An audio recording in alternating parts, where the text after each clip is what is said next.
Over the past few years, many MMA fans, including myself, have grown frustrated of Joe Rogan's commentary. Surface-level breakdowns of both striking and grappling, obvious bias when calling certain fights, overhyping insignificant moments, and calling any fighter who defends their belt more than once the GOAT of their division, has led many fans to call for the likes of Bisping, Felder, or Cruz to take Rogan's place. The job of a commentator is massive, because they influence how people view both fights and fighters. I'm growing tired of the constant screaming and shouting out that a fighter is hurt when it's just not the case. I find myself muting the commentary, because what's happening and what they're saying doesn't always add up. It just creates fake emotion. A leg kick will land, and he'll then spend the whole fight saying that the leg's compromised.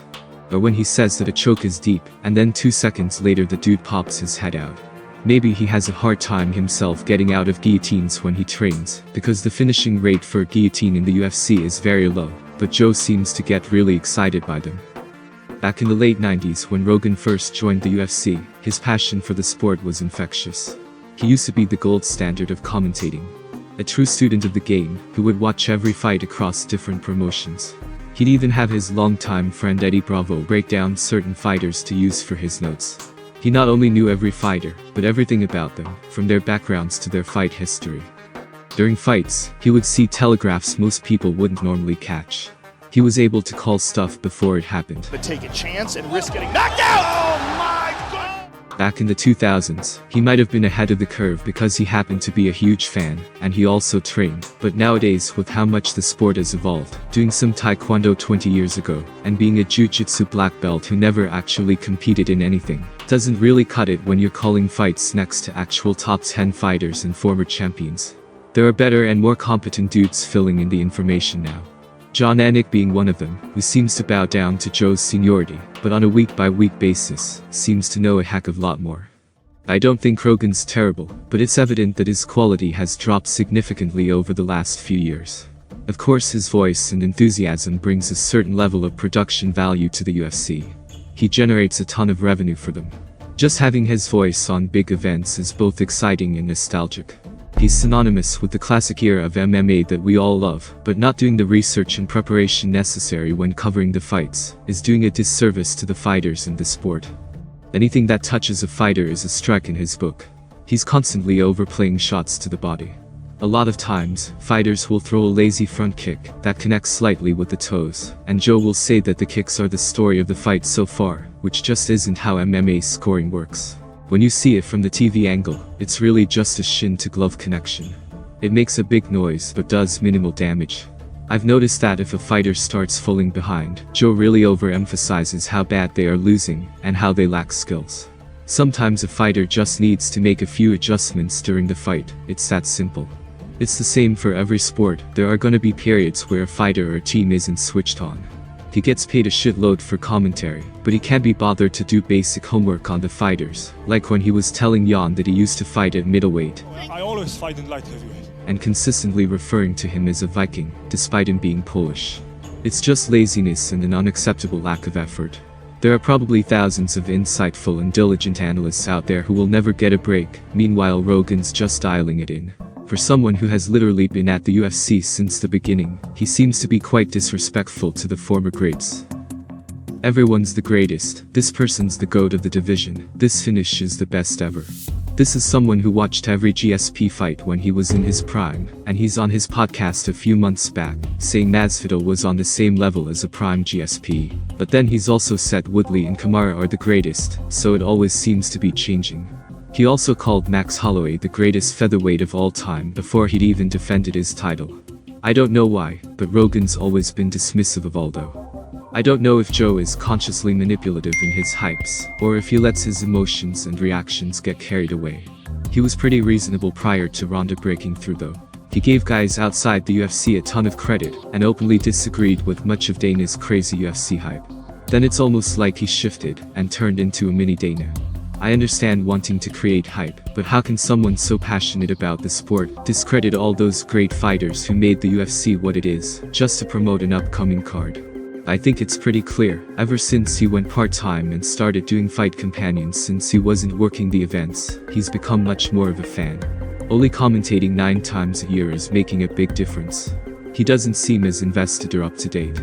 He's not as plugged into the scene as he used to be, and because of that, his commentaries become much more surface level. It's like he's just doing the job as a hobby, which is not giving the fighters the respect they deserve, and also to fans who are paying $80 for a card. He seems to bring a strong bias to almost every big fight, which may be a byproduct of the fact he follows the UFC less. He goes off whatever info he remembers, but it's extremely jarring when he clearly favors someone, and every shot they land is described as a finisher, and every shot they take gets no commentary. He's just really bad at paying attention to two fighters at a time. He'll focus only on what one fighter is doing at a time, and doesn't even notice the other fighter's actions. He sets up a narrative before a fight even starts, and then forces us to look at the fight through that lens. Like if a fighter has a strong build, he'll spend the whole fight talking about them getting tired after a few rounds, when most of the time they're simply pacing themselves. The bias during the fight between Jan and Izzy was probably the worst I've seen from Rogan. Again, coming up with a narrative of what he thinks will probably happen, and then just telling that story, regardless of it was happening or not. At one point I turned the volume all the way down, because Joe's story of what Izzy was doing had nothing to do with the fight I was watching. Yes, Jan moved when Izzy fainted, which is why Izzy couldn't hit him. It's when you don't react the guy can nail you.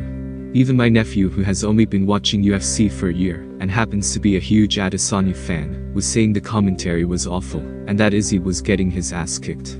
The commentary was so bad, that when they used footage of that fight in a promo, they actually had to use audio from a different fight. On one promo they literally got one of the lines where Rogan praised Adesanya, and put it over footage of Jan landing his own strikes. Some of the most biased commentary I've heard in sport, full stop. Joe was trying to say Adesanya was landing the more powerful shots, which was obviously not true.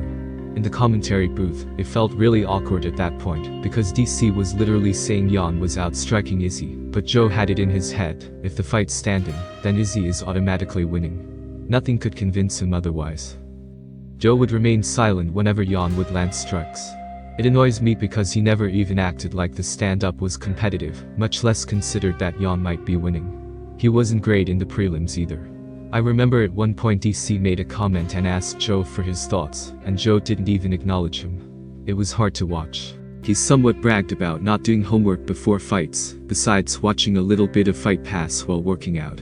With so many new fighters, especially the amount coming out the Contender series, it just can't work like that anymore. I feel his commentary could have also benefited from doing the fighter meetings, which we know he doesn't do. Luke Thomas made a great point about hardcore fans being defensive about the sport, and being able to sniff out a casual fan from a mile away.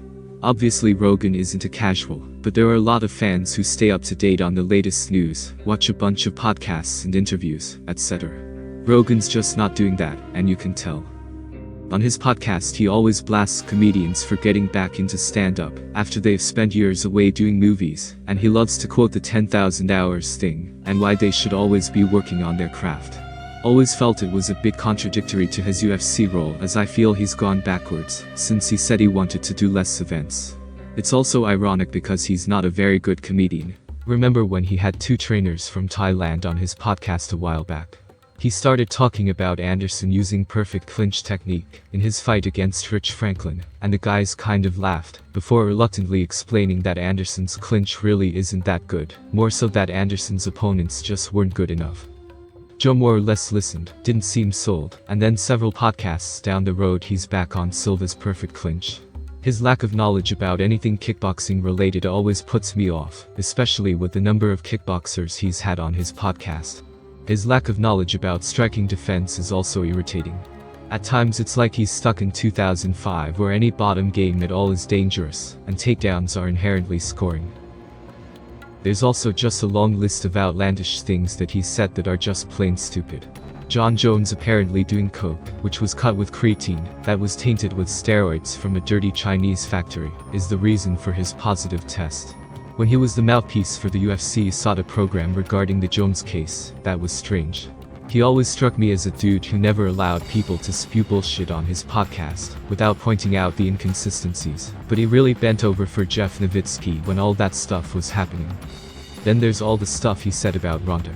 He claimed that she could beat 50% of the male bantamweight division, and called her a once-in-a-human history kind of athlete.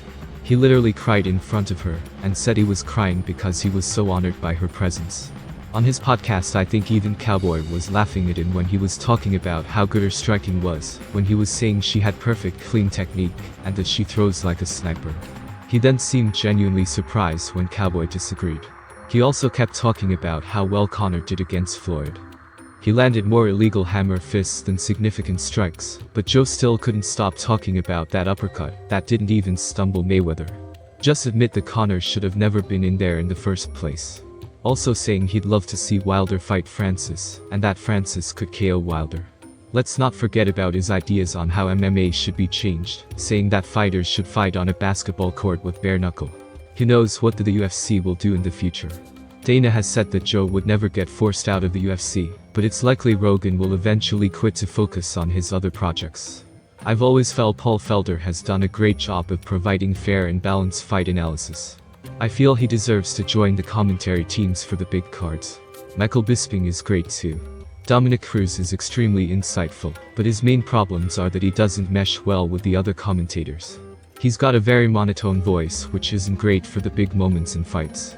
I liked him when he first started commentating, as he brought a level of insight that surpassed most of the other commentators. But now we have the likes of Bisping, who is able to offer a similar level of insight and analysis, whilst also being funny and able to hype up the event. Joe Rogan really has had a wonderful impact on the sport of MMA.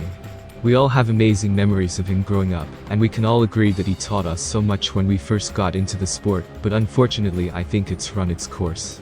When he first joined the company, he was young, passionate and motivated to become a great commentator. But now, I think it's time for him to give someone else a chance. So what are your thoughts on Joe Rogan as a commentator? Would you like to see him stay, or do you think it's time to move on?